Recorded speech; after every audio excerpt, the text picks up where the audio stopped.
아멘. 날마다 기도의 사람이 되십시오라고 한번 인사를 나누시겠습니다. 먼저 옆에 있는 분들하고요, 한번 인사를 나누시겠습니다. 날마다 기도의 사람이 되시기 바랍니다.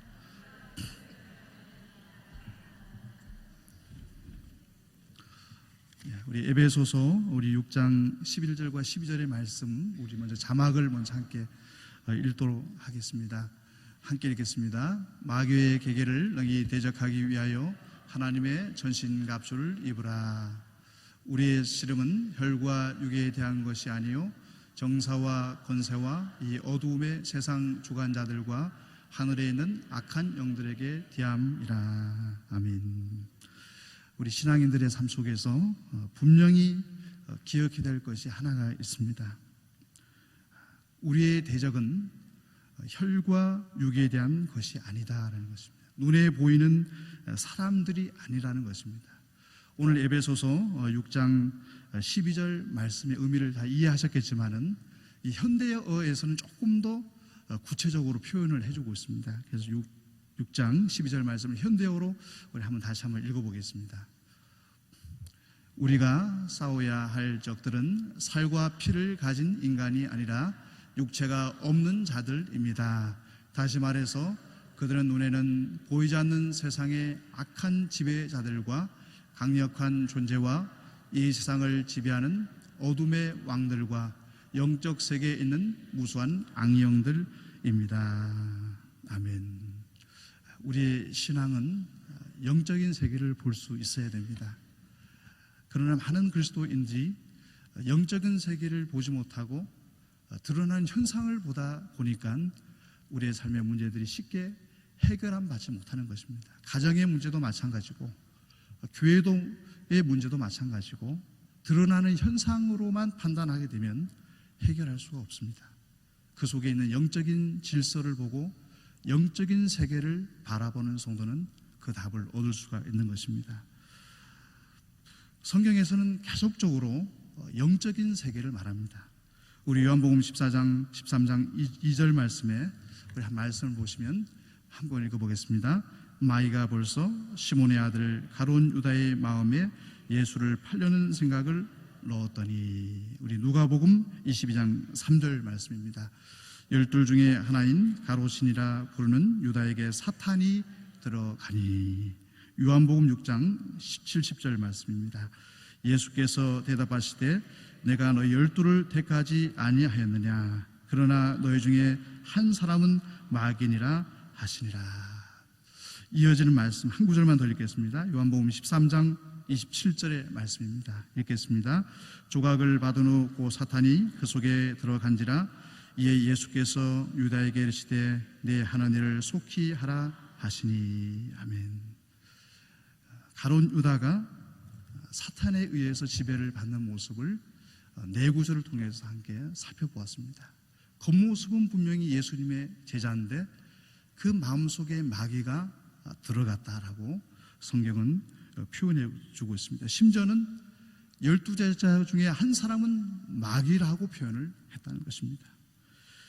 오늘 마지막으로 읽었던 요한복음 13장 27절 말씀에 사탄이 그 속에 들어간지라라는 이 들어간지라라고 표현된 헬라어 에이셀덴이라는 단어는 우리 마가복음 5장 12절과 13절 말씀에서 거라사 광인의 이야기를 우리가 생각해 보면 쉽게 이해를 할 수가 있습니다. 군대 귀신이 그에게 들어가게 됐을 때 어떤 일이 일어납니까? 자기의 몸을 해하고 제정신을 차리지 못합니다. 결국 예수님께서 그 군대 귀신을 쫓아내셔가지고 돼지에게 들어가게 했을 때 2,000마리의 돼지떼들이 바다로 몰사하는 겁니다.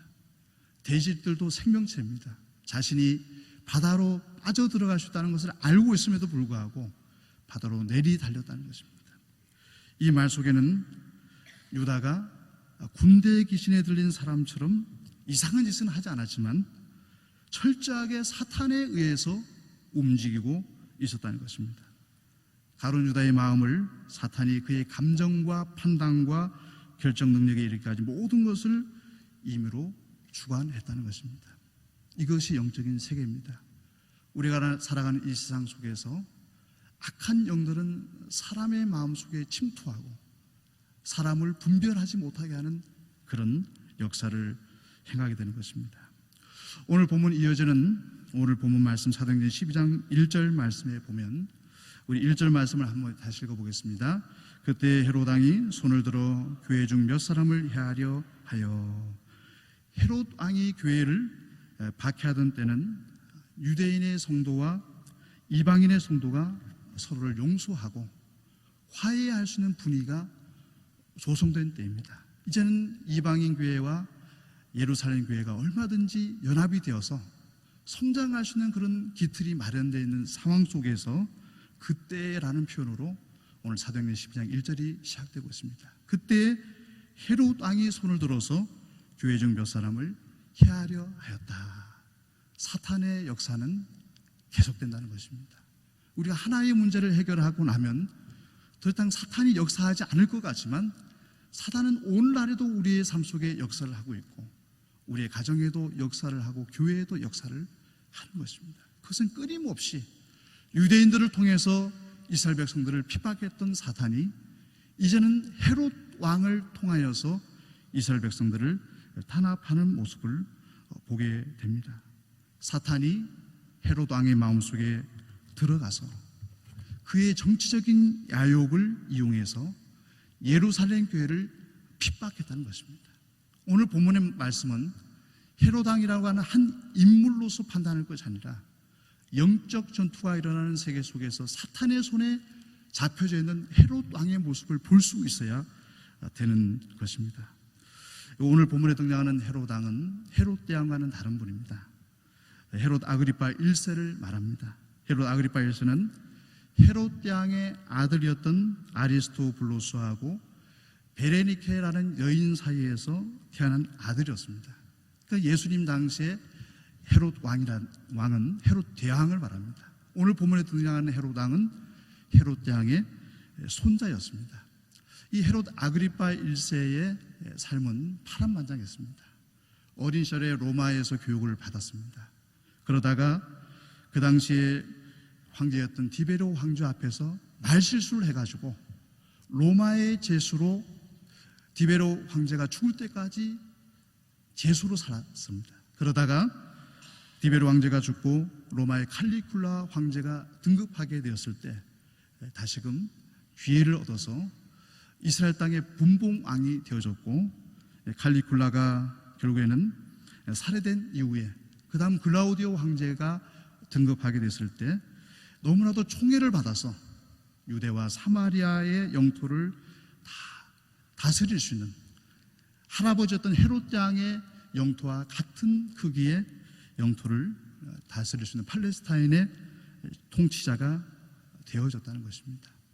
그의 삶 속에는 죄수로 살아갔던 시간도 있었고 총애를 받아서 지금 왕의 자리에 오르게 되었을 때 그 마음속에는 어떤 것이 있겠습니까? 정치적인 야욕이 꿈틀꿈틀거리고 있었습니다. 내가 어떻게든지 팔레스타인의 왕으로서 오랫동안 이 땅을 다스려야 되겠다라는 그 야망이 결국에는 유대 종교 지도자들과의 결탁을 하게 된 것입니다. 그들에게 잘 보일 때 유대 나라가 평안할 수가 있는 것입니다. 그럼 로마의 황제로부터 더 칭찬을 받게 되고 그로 인하여서 영구적으로 팔레스타인 땅을 통치자로서 서 있을 수 있기 때문에 오늘 본문에 등장하는 헤롯 대왕은 교회의 지도자들을 잡아서 죽임을 통해서 유대 종교 지도자들의 마음을 기쁘게 해주려는 목적을 가지고 있었다는 것입니다. 사탄은 헤롯의 정치적인 야망을 이용해서 교회를 괴멸시키려고 하는 영적인 전투를 계속해 나갔다는 것입니다. 오늘날 우리가 살아가는 이 땅도 마찬가지입니다. 눈에 보이지는 않지만 영적인 전투가 끊임없이 일어나고 있습니다. 나의 개인의 삶 속에서도 마찬가지고 우리 가정에서도 마찬가지고 우리 교회에서도 마찬가지입니다. 항상 영적인 전투가 사탄은 여러 가지 방법을 통하여서 교회를 무너뜨리려고 하는 그 전투를 계속해 나간다는 것을 기억을 하셔야 됩니다. 우리 마태복음 16장 21절부터 23절까지 말씀을 함께 읽어보겠습니다. 이때로부터 예수 그리스도께서 자기가 예루살렘에 올라가 장로들과 대제사장들과 서기관들에게 많은 고난을 받고 죽임을 당하고 제3일에 살아나야 할 것을 제자들에게 비로소 가르치시니 베드로가 예수를 붙들고 간함에 가로되 주여 그리 마옵소서. 이 일이 결코 주의 계획에 미치지 아니하리이다. 예수께서 돌이키시며 베드로에게 이르시되 사탄아 내 뒤로 물러가라. 너는 나를 넘어지게 하는 자로다. 내가 하나님의 일을 생각지 아니하고 도리어 사람의 일을 생각하노다 하시고. 베드로는 주는 그리스도시요 하나님의 아들이라고 하는 놀라운 고백을 했던 제자였습니다. 그런데 자신이 예수님으로부터 분리될 것을 걱정을 해서 예수님을 뜯어 말렸습니다. 간하면서 말했습니다. 예수님 절대로 십자가를 질 수 없습니다. 이때 예수님께서 베드로에게 무엇이라고 합니까? 사탄아 내 뒤로 물러가라. 이 말 속에는 너무나도 무서운 진리가 있습니다. 어느 누구도 자신이 사탄의 도구로 쓰임받을 수 있다는 것을 장담할 수 없다는 것입니다. 목회자도 마찬가지고 우리 성도들도 마찬가지고 누구도 사탄의 도구로 쓰임받지 못한다는 장담을 할 수가 없다는 것을 기억을 해야 됩니다. 사탄은 정적인 야망에서는 헤롯 왕뿐만 아니라 예수님의 제자 가룟 유다와 베드로에게 마저도 영적인 전투를 행함을 통해서 그 마음속에 자신의 야망을 통하여서 사탄의 도구로 쓰임받게 하였습니다. 우리는 정성 프란체스코의 평화의 기도를 다 기억을 할 것입니다. 이것이 저는 성서가 우리들에게 요청하는 우리의 삶의 태도라고 생각됩니다. 우리 평화의 기도를 한번 다 함께 우리 고백을 해봤으면 좋겠습니다. 주여 나를 평화의 도구로 써주소서. 미움이 있는 곳에 사랑을, 상처가 있는 곳에 분열이 있는 곳에 일치를, 우혹이 있는 곳에 믿음을 심게 하소서. 오류가 있는 곳에 진리를, 절망이 있는 곳에 희망을, 어둠이 있는 곳에 광명을, 슬픔이 있는 곳에 기쁨을 심게 하소서. 위로받기보다는 위로하며, 이해받기보다는 이해하며, 사랑받기보다는 사랑하며 자기를 온전히 줌으로써 영생을 얻기 때문이니 주여 나를 평화의 도구로 써주소서. 아멘. 우리의 모습이 이런 모습이 되어야 되지 않겠나라는 생각을 해보게 됩니다. 이런 삶을 살게 된 근거가 있습니다. 오늘 본문 2절 말씀입니다. 오늘 2절 말씀 함께 읽겠습니다. 요한의 형제 야고보를 칼로 죽이니. 조금 전에 제가 설명을 드린 것처럼 헤롯 아그리파 1세는 팔레스타인 땅을 영구적으로 지배하기를 원하는 정치적인 야망 때문에 유대 종교 지도자들과의 결탁을 하게 됩니다. 그의 가장 첫 번째 시행했던 것이 세베대의 아들, 우리의 아들이라고 불렸던 요한 형제 야고보를 참수시켰습니다. 머리를 잘라서 세례 요한과 같이 참수형을 시켰다는 것입니다. 이로 인해서 12제자 중에 가장 첫 번째 순교자가 세베대의 아들 요한의 형제 야고보가 되어졌습니다. 예수 그리스도를 위해서 헌신했던 제자였던 야고보가 세속적인 권력의 상징인 헤롯에 의해서 죽음을 당했습니다. 우리는 이 상황 속에서 이런 질문을 하게 됩니다. 하나님은 세상의 권력보다 더 크시고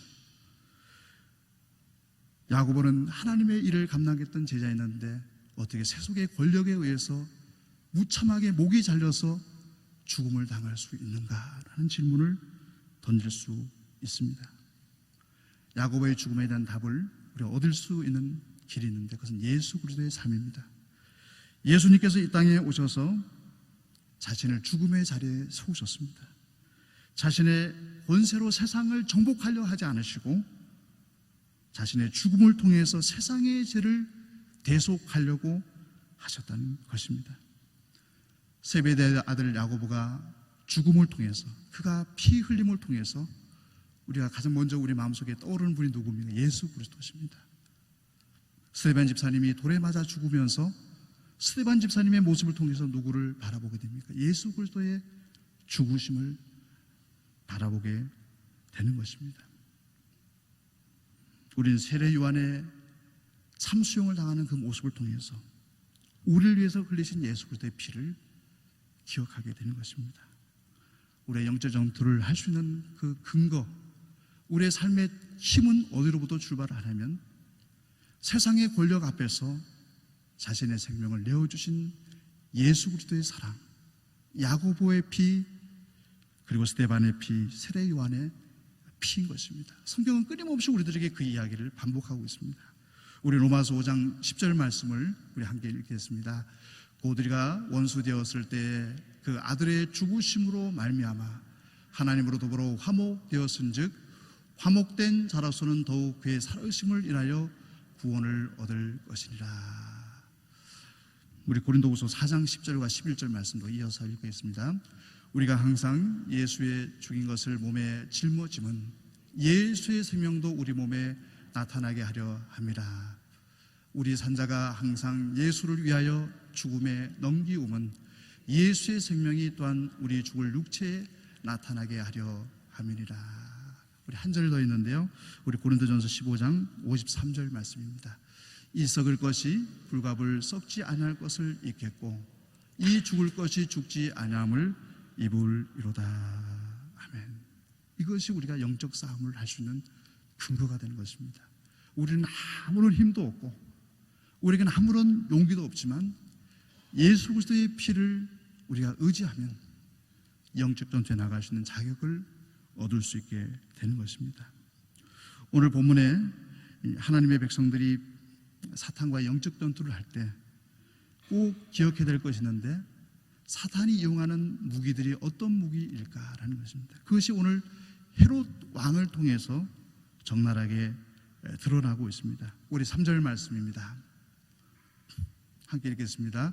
유대인들이 이렇게 빠는 것을 보고 베드로도 잡으려 할세 때는 무교절이라. 아멘. 헤롯은 철저하게 세상의 인기를 추구했습니다. 사도 야고보의 죽음이 유대인들에게 기쁨을 주게 되어졌을 때 자신의 인기가 올라가자 또 누구를 잡습니까? 이제는 예루살렘 교회의 지도자였던 베드로를 잡아서 죽이려는 목적을 하게 됩니다. 오늘 본문 말씀 3절 후반절에 베드로를 잡으려 할 때가 무교절이라. 참 너무나도 강요한 헤롯의 모습이 등장합니다. 유대의 3대 절기였던 6월절 무교절 절기에 예루살렘에 많은 유대인들이 올라오는 것입니다. 그들 앞에서 베드로를 죽일 때 자신의 인기가 급상승할, 이것을 노려서 무교절 절기에 헤롯이 베드로를 잡아 감옥에 가두었다는 것입니다. 사탄이 이용하는 강력한 무기가 무엇이겠습니까? 많은 사람들에게 인기를 얻고자 하는 명예욕입니다. 우리 사람은 다 누구든지 다른 사람 앞에서 드러나기를 원하는 면들이 있습니다. 다른 사람이 나를 좋아하고 다른 사람부터 칭찬받고 다른 사람들이 나를 우러러보게 원하는 그런 명예욕이 누구든지 있습니다. 사탄은 그것을 이용하는 것입니다. 우리 예수님께서 이 땅에 오셔서 제자들의 발을 씻겨주신 것 같이 철저하게 겸손의 자세를 취하지 않게 되면 어느 순간에 우리 마음속에 있던 그 명예욕을 사탄은 이용하는 것입니다. 헤롯 왕을 이용했던 것처럼, 베드로를 이용했던 것처럼, 가룟 유다를 이용했던 것처럼 우리도 얼마든지 이용당할 수가 있는 것입니다. 우리는 세상의 인기를 추구하지 마시기 바랍니다. 더욱더 겸손함으로 하나님께서 나를 인정해 주시기를 원하고 세상 사람들이 나를 알아보지 못하고 내 모습을 추앙하지 않을지라도 오직 예수님께서만이 나를 인정해 주시고 예수님께서만이 나를 위로해 주시면 그것을 나는 족합니다 라는 이 신앙의 고백을 해나갈 수 있기를 원합니다.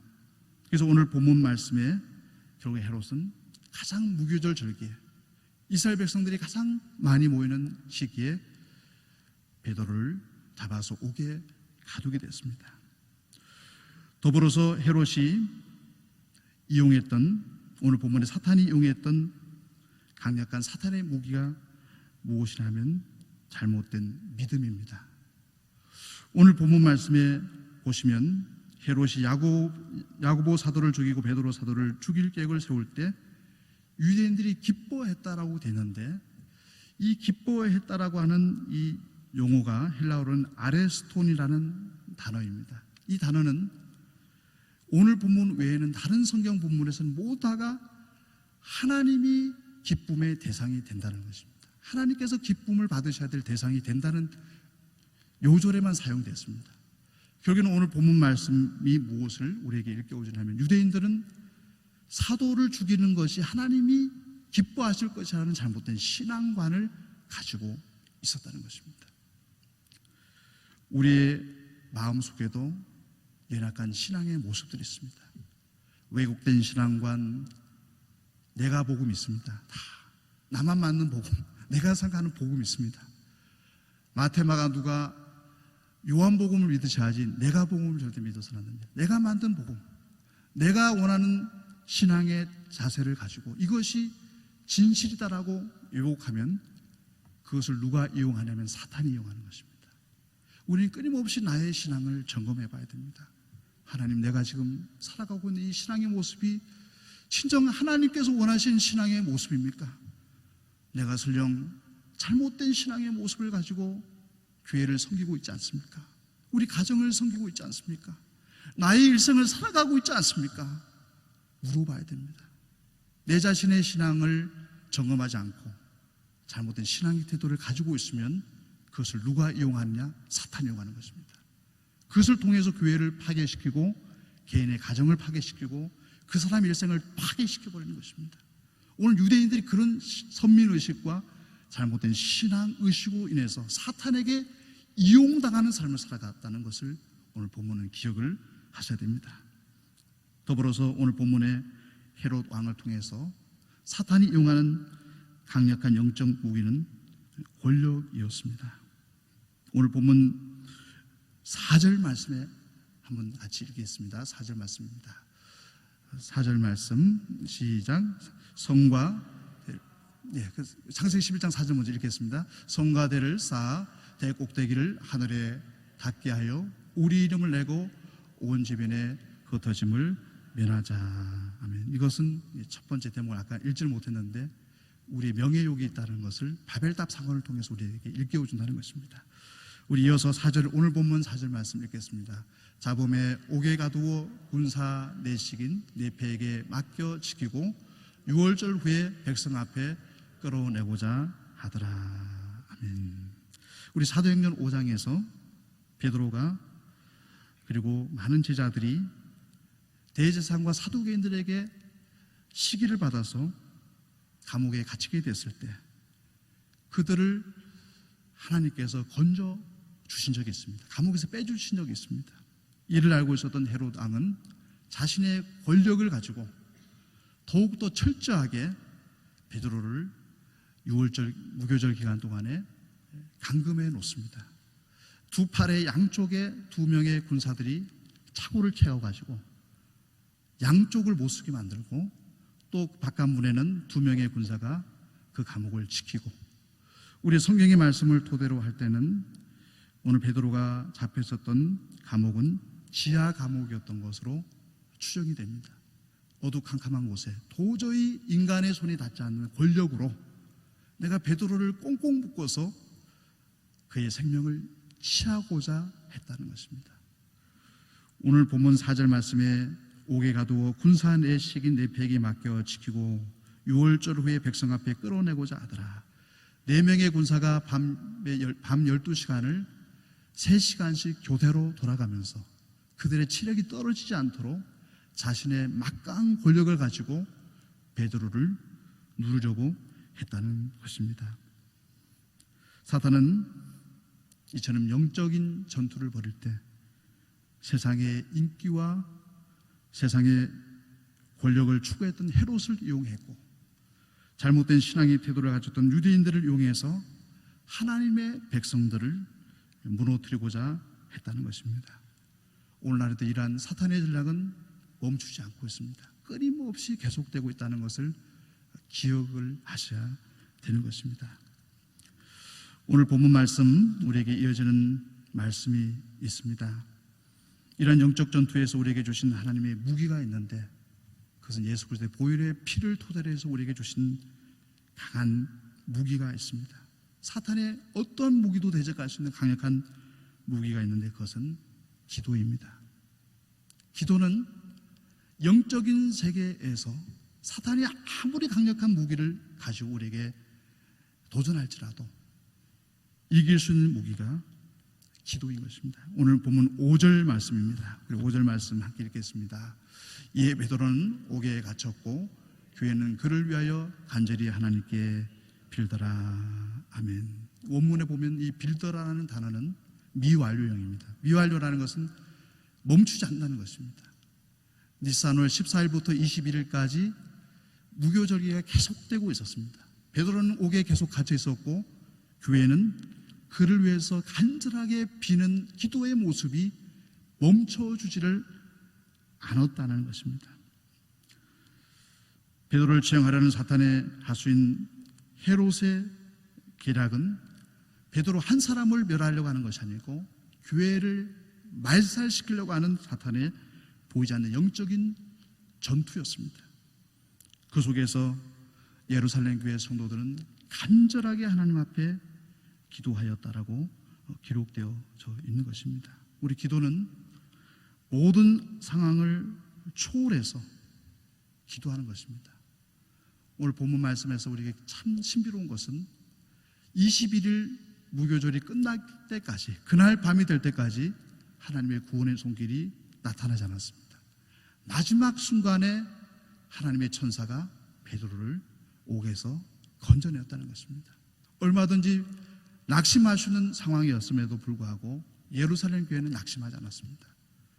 우리에게 기도의 삶은 멈추어져서는 안 됩니다. 현실이 비록 어렵고 우리의 가정 속에 어려움이 있더라도 항상 우리는 기도에 지속되는 기도, 간절한 기도를 멈추지 않게 되면 그 기도를 하나님은 응답해 주시는 것입니다. 우리 가정을 향한 기도, 사랑하는 자녀를 향한 기도, 눈에 당장 아이들이 변화되지 않고 우리의 가정이 변화되지 않고 우리 구역이 변화되지 않을지라도 오늘 예루살렘 교회 성도들이 계속적으로 빌었던 것처럼 한결같은 모습으로 하나님 앞에 간구했던 것처럼 기도하는 자에게 하나님 분명히 그 기도를 응답해 주시는 것입니다. 우리 순성원석교회 우리 성도님들 한 분 한 분들이 얼마나 지금 기도의 무기를 사용하고 있습니까? 다른 사람이 이 말하면 이 말에 흔들리고 다른 사람이 또 저 말하면 저 말에 흔들리고 갈팡질팡하고 중심을 잡지 못하고 기도하지 못하는 우리의 모습, 기도마저도 포기해버리고, 그것은 참된 신앙이 아닙니다.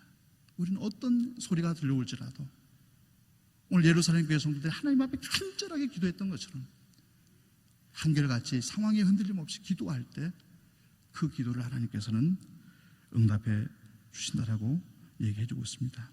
우리 사도행전 4장에서도 같은 이야기가 있었습니다. 대제사장들의 핍박 속에서 예루살렘 교회가 했던 것이 나와 있는데 함께 읽겠습니다. 4장 24절 말씀입니다. 저희가 듣고 일심으로 하나님께 소리를 높여 가로되 대주제여 천지와 바다와 그 가운데 만유를 지은 이시오. 29절입니다. 주여 이제도 저희의 위협함을 하감하옵시고 또 종들로 하여금 담대히 하나님의 말씀을 전하게 하여 주옵소서. 초대교회 성도들이 끊임없이 하나님 앞에 간구했을 때, 핍박 속에서도 기도하게 됐을 때 그 기도의 말씀대로, 그 기도의 내용대로 복음은 전파되어지게 되어졌습니다. 우리 에베소서 6장 18절 말씀입니다. 하나님의 전신갑주를 입으라라는 말씀 말미에 18절 말씀이 기록됐습니다. 읽겠습니다. 모든 기도와 간구로 하되 무시로 성령 안에서 기도하고 이를 위하여 깨어 구하기를 항상 힘쓰며 여러 성도를 위하여 구하고, 무시로라는 것은 어느 상황에든지라는 겁니다. 어떤 상황에서든지 우리가 기도에 줄을 놓아서는 안 된다고 말씀해 주고 있는 것입니다.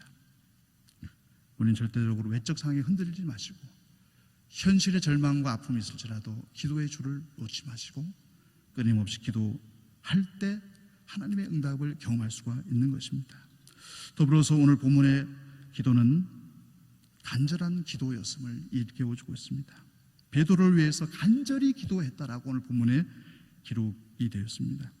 이 간절한 기도는 우리가 열심히 주여 하는 것도 기도지만 더 중요한 것이 있습니다. 간절한 기도는 그 참된 의미가 하나님의 뜻에 합한 기도를 올려드린다는 것입니다. 나의 기도가 진정으로 하나님의 뜻에 합한 기도인지를 돌아봐야 하는 것입니다. 우리 솔로몬의 기도를 기억하실 것입니다. 우리 열왕기상 3장 7절부터 10절 말씀 하게 읽겠습니다. 나라의 하나님 여호와여, 주께서 종으로 종의 아비 다윗을 대신하여 왕이 되게 하셨사오나 종은 작은 아이라 출입할 줄을 알지 못하고 주의 빼신 백성 가운데 있나이다. 저희는 큰 백성이라 수요가 많아서 셀 수도 없고 기록할 수도 없사오니 누가 주의 이 많은 백성을 재판할 수 있사오리까? 지혜로운 마음을 종에게 주사 주의 백성을 재판하여 선악을 분별하게 하옵소서. 그 다음 절입니다. 10절의 말씀이 있습니다. 솔로몬이 이것을 구하매 그 말씀이 주의 마음에 맞은지라. 솔로몬의 기도가 하나님의 마음에 합한 기도가 되어졌을 때 그 기도를 하나님께서는 응답해 주셨습니다. 우리 예수님께서도 겟세마네 동산에서 십자가를 지실 때 어떤 기도를 했습니까?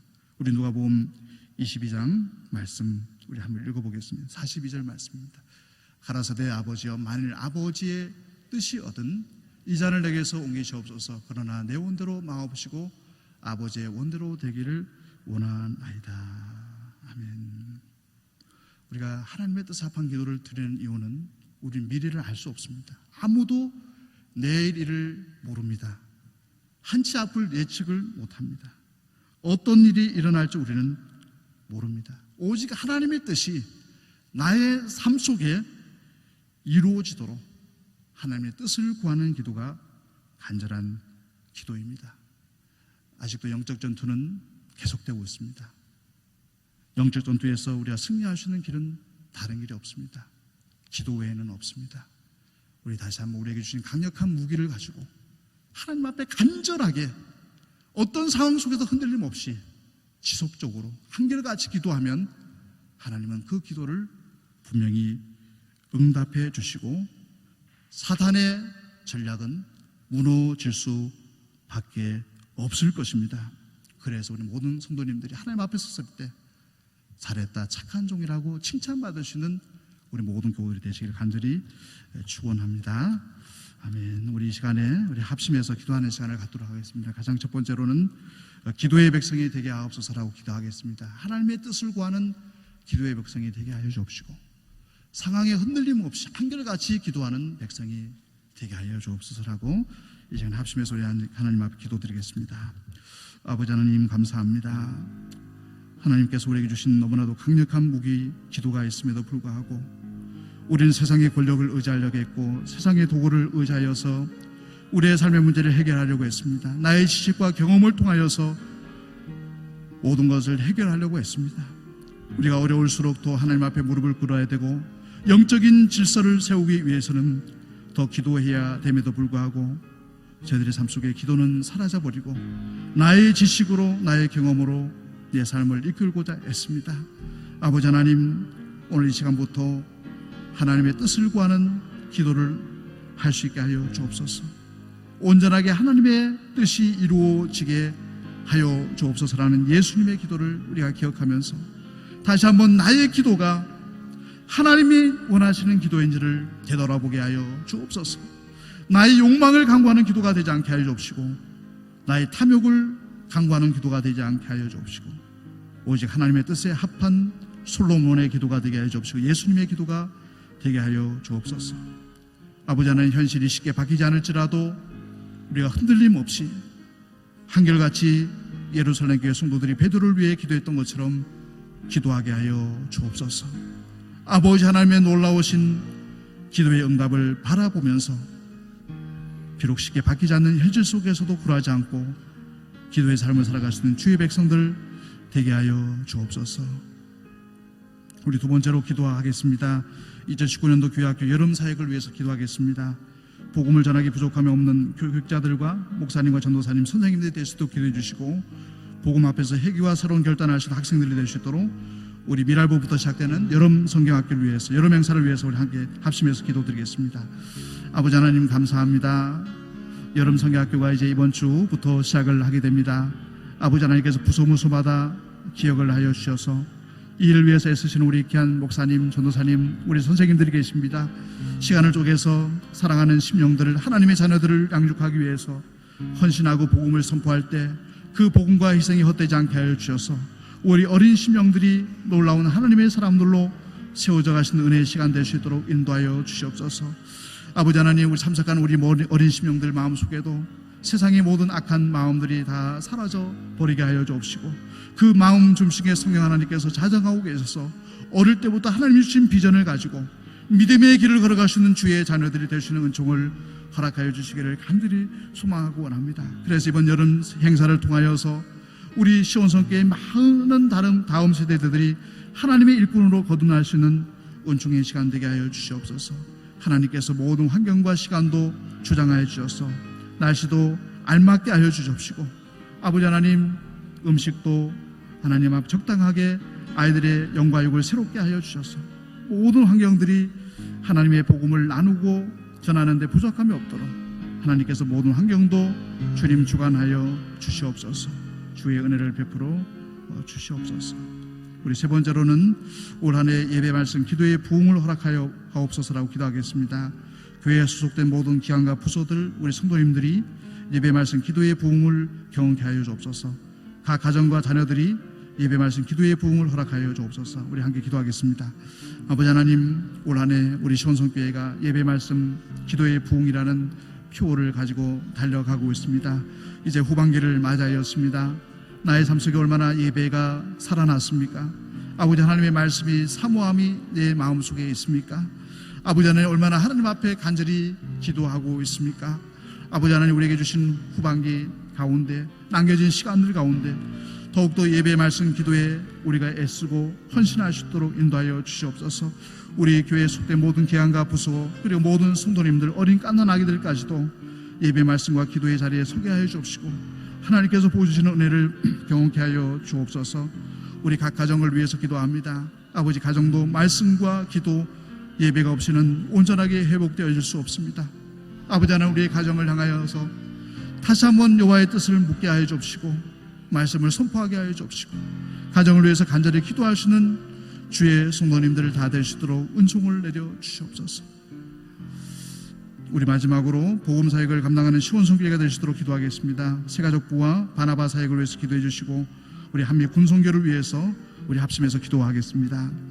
아버지 하나님, 우리 시온성교회를 하나님께서 가장 필요한 곳에 세워주신 줄 믿습니다. 아버지 하나님, 우리 안정리 지역에서 60년 동안 복음의 사역을 감당해 주신 것 참으로 감사합니다. 앞으로도 우리 시온성교회가 이 지역 사회와 이 지역 주변에 있는 많은 외국인들과 그리고 험프리 부대의 수많은 장병들에게 복음을 증거하시는 아름다운 교회로 세워지게 하여 주시옵소서. 그래서 주의 복음이 이 지역에 사는 모든 심령심들 마음들 속에 구원의 감격과 기쁨을 가지고 분쇄가하며 이 안정리 지역에서 하나님이 주신 거룩한 꿈과 비전을 이루어갈 수 있도록 하나님께서 돕는 역할로 우리 시온성교회를 세워주시기를 간절히 소망하고 원합니다. 우리의 힘으로는 부족하오니 하나님께서 많은 일꾼들을 세워주시고 우리 시온성교회를 향하신 하나님의 거룩한 비전들이 하루하루 이루어져 갈 수 있도록 하나님, 우리의 마음속에 큰 비전과 꿈을 허락하여 주시옵소서. 육신연의 간자들도 있사오니 하나님 고쳐주시고, 마음에 아픈 자들이 있습니다. 고쳐주시옵시고, 우리의 가정을 회복시켜 주옵시며, 우리 평택지역과 대한민국과 세계열방을 선교지를 하나님 굽어 살펴주시고 주의 복음으로 날마다 바꾸어 주옵소서. 아버지 하나님, 감사합니다. 오늘 수요 예배 가운데 저희들을 불러주셔서 하나님의 말씀을 들으며 기도할 수 있는 은혜를 주신 것 참으로 감사합니다.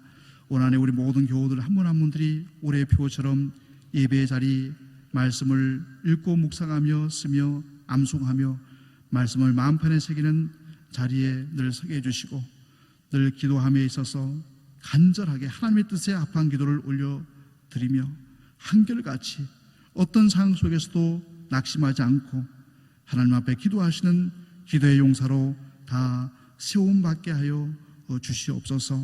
오늘도 수요 예배 가운데 가지고 나온 기도의 제목들이 있는 줄 압니다.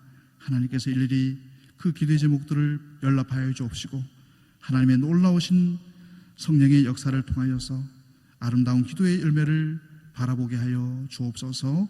예수 그리스도의 이름으로 간절히 기도드리옵나이다.